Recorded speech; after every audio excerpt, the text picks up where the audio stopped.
వివిధ దేశాల నుంచి వెళ్ళినటువంటి వాళ్ళు అక్కడ చేసేటువంటి సర్వీసెస్ కావచ్చు, అక్కడ సంపద సృష్టించడం కావచ్చు, ఇవన్నీ ఆ దేశానికి ఒక రకంగా లాభమే. మరి వీళ్ళందరినీ తరిమేస్తే అక్కడ వాళ్ళకి కావాల్సినటువంటి స్కిల్ ఇవన్నీ ఉన్నాయంటారా?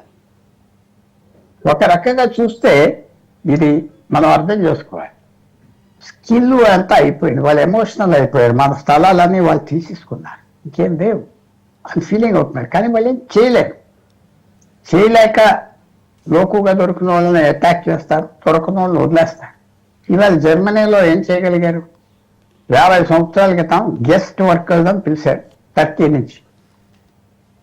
సో టర్కీ నుంచి 10 గంటల ట్రైన్ ప్రయాణం జర్మనీ. ఆ 10 గంటల ప్రయాణానికే గెస్ట్ వర్కర్ 6 నెలలు పనిచేసి మళ్ళీ వెళ్ళిపోవాలి. 3-4 సంవత్సరాలు పోయాక వాళ్ళు అలవాటు అయిపోయారు, ఫ్యామిలీలు వచ్చారు. 10% జర్మనీ అంతా వాళ్ళే, టర్కీ. సో ఇది సొల్యూషన్ ఎలాగొస్తుంది నాకు తెలియదు. మనం ఆలోచించుకోవచ్చు సొల్యూషన్ ఎలాగొస్తా. వాళ్ళు ఆలోచించుకుంటున్నారు కానీ ఏం చేయలేకపోతున్నారు. ఎందుకంటే రాజకీయ సిస్టమ్ పూర్తిగా వీళ్ళు డామినేట్ చేసి తీసేసుకున్నారు. అది ఆ యూనిటీ, ఆ అగ్రెషన్ అవన్నీ వల్ల అవ్వింది. ఇప్పుడు అది తిరిగి వెనకాల గడియారం తిప్పాలంటే మనం తిప్పలేమని తెలుసు అందరికి. గడియారం వెనక్కి తిప్పలేరు కదా. సో అది లార్డ్స్, హౌస్ ఆఫ్ లార్డ్స్ లో ఎవరైతే కషాయ వాళ్ళు బాగా డబ్బులు సంపాదించారో వాళ్ళు సీట్లు కొనుక్కున్నారు, హౌస్ ఆఫ్ లార్డ్స్ లో ఉన్నారు. పాకిస్తానీ పెద్ద 500 బుచ్చర్ షాప్స్ ఉన్నవాడు లార్డ్ అవేడ్ కొనేసాడు. పార్టీకి డబ్బు ఇస్తే వాడు నామినేట్ చేశారు, lord సోన్సో, lord Qureshi, lord Shah అలాంటి వాళ్ళు కూర్చున్నారు. అది చాలా డామినేట్ చేస్తున్నారు, భారతదేశాన్ని ఏర్పించారు. ఆ విషయంలో ఈ విషయంలో ఇవన్నీ జరుగుతున్నాయి. కానీ ఏం జరుగుతుందో మనం చూడాలి. ఆస్ట్రేలియా, ఎస్, ఇండియన్స్ ఎక్కువ కనపడుతున్నారు, మిగతా వాళ్ళు కూడా ఎక్కువ కనపడుతున్నారు. ఇవన్నీ ఎంతవరకు వస్తుందో మనం చూడాలి, ఎంతవరకు వస్తుందో మనం ఆలోచించుకోవాలి, చూడాలి. ఇంకా టైం ఉన్నది, ఏం చేయాలో చూడాలి.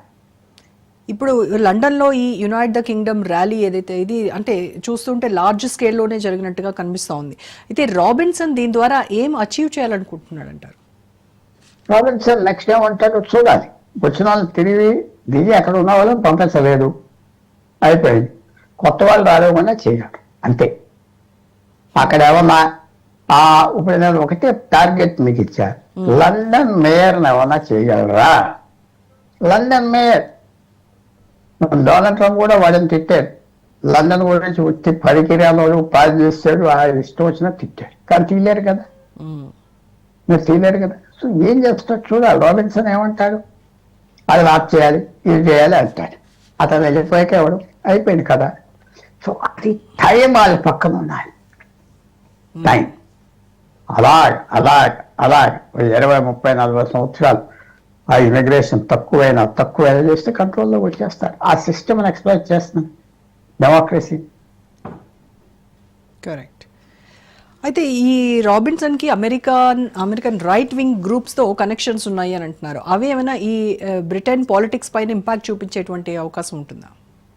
అదేం లేదు, అది ఉండేది అది పెద్ద లెక్కలేదు. అది వచ్చి చేస్తే ఏమన్నది, కొద్దిగా డబ్బులు ఇస్తారు, ఏదో మీడియా పబ్లిసిటీ ఇస్తారు. అక్కడ జనానికి ఇంగ్లాండ్లో ఆతృత ఉన్నారు, వరి ఉన్నారు, అటాక్ అయిపోతున్నారు, చేస్తున్నారు, గ్యాంగ్స్ గా అటాక్ చేస్తున్నారు. పాకిస్తానీ గ్యాంగ్ గ్రూమింగ్ అంటారు. గ్రూమింగ్ అనే వర్డ్ మీరు చూసుకోండి దీంట్లో గూగుల్లో. అది అలా అటాక్ చేస్తున్నారు, రూత్లెస్ గా చేస్తున్నారు. గ్రూమింగ్ అంటే చిన్న వాళ్ళు చెప్పాను కదా, స్కూల్ పిల్లల్ని 10 ఏళ్ళు, 12 ఏళ్ళు, 15 ఏళ్ళు అమ్మాయిల్ని వాళ్ళని కిడ్నాప్ చేయటం, గ్రూమింగ్ చేయటం, వాళ్ళని చెడ్డ అలవాట్లు నాపటం, అవన్నీ చేస్తున్నారు. ఏం చేయలేకపోయారు, పోలీస్ కూడా ఏం చేయలేదు. ఇప్పుడు వచ్చిన స్కాండల్ ఏంటంటే పోలీస్ వాళ్ళ మీద యాక్ట్ చేయదు. ఎందుకంటే పోలీసుకు భయం, మేయర్ అంటే భయం, హోమ్ మినిస్టర్ అంటే భయం, అంతే కదా. ఎక్కువగా అగ్రెసివ్గా ఉంటే వాటిని ట్రాన్స్ఫర్ చేయమన్నారు, పోమంటారు, ఏదో కేసు పెడతారు, తీసేస్తారు. సో అది సిస్టమ్ వీళ్ళు ఎక్స్ప్లాయిట్ చేశారు. ఏం చేయగలం మనం అందరూ ఎదురు చూస్తాం.